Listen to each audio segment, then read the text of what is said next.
আপনি যদি আল্লাহর সঙ্গে সম্পর্ক জোরদার করতে চান তাহলে কোরআন আপনাকে 5টি স্পষ্ট পথ দেখায়।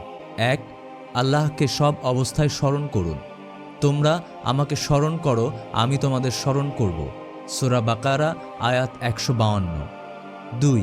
সৎ ও সত্যবাদী হন। হে ঈমানদারগণ, আল্লাহকে ভয় করো এবং সত্যবাদীদের সঙ্গে থেকো। সূরা তাওবা আয়াত 119। 3. নামাজ কায়েম করুন। নিশ্চয়ই নামাজ অশ্লীলতা ও মন্দ কাজ থেকে বিরত রাখে।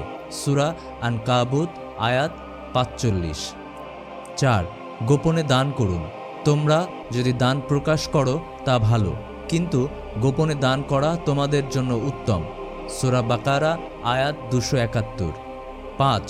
গুনাহের পর আন্তরিক তওবা করুন। নিশ্চয়ই আল্লাহ তওবাকারীদের ভালোবাসেন। সূরা বাকারা আয়াত 222। পরিশেষে বলা যায়, আল্লাহর কাছে পৌঁছানোর জন্য বড় কোনো কাজ নয়, বরং নিয়মিত ছোট ছোট একান্ত আমলই বেশি আল্লাহর দিকে আপনাকে নিয়ে যাবে।